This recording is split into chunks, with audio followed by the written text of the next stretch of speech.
বন্ধুরা, কেমন আছেন? আশা করি ভালো আছেন। আমিও ভালো আছি। আজকের আমি ডিমের বড়া করে ঝোল করব, মাছের ডিমের বড়া। আমি এর মধ্যে মাছের ডিমের মধ্যে বেসন দিয়েছি, পেঁয়াজ কুচি, লঙ্কা কুচি, নুন, হলুদ দিয়েছি। এবারে ভালো করে এটা আমি মাখিয়ে নেব। আমার তেল হয়ে গেছে।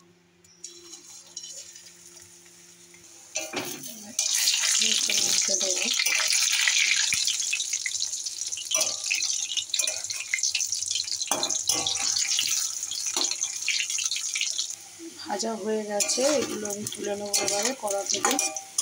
মাছের ডিমগুলো আমি তেলের মধ্যে কালো জিরে আর ফোড়ন দিয়েছি, আর পেঁয়াজগুলো তেলের উপরে দিয়ে দিয়েছি। এগুলো একটু ভালো করে ভাজা করে নেবো। পেঁয়াজটা নিয়ে আলুগুলো দিয়ে দেবো, দিয়ে একটু পেঁয়াজের মধ্যে দিয়ে ভালো করে একটু ভাজা করে দিয়ে দেবো। টমেটো কুচি দিয়ে দিলাম। আমি আদা রসুন এই বাটা দিয়ে দিলাম, ভালো করে একটু কষিয়ে নেবো। আমি জিরের গুঁড়ো, লঙ্কার গুঁড়ো আর ধনের গুঁড়ো দিয়ে দিয়েছি। এবার ভালো করে কষাবো মশলাটা।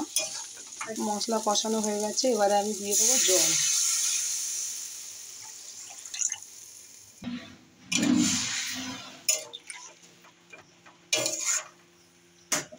স্বাদ মতন নুন। আর ঝোল ফুটছে, এই বড়াগুলো একে একে আমি সব ঝোলের মধ্যে দিয়ে দেবো। মাছের ডিমের বড়া আমি সব দিয়ে দিয়েছি। একটু গরম মশলা দিয়ে দেবো ঝোলের মধ্যে।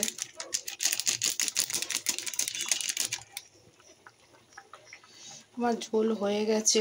এই রেসিপিটা অবশ্যই একবার করে দেখবেন, ডিমের বড়ার ঝোল করে।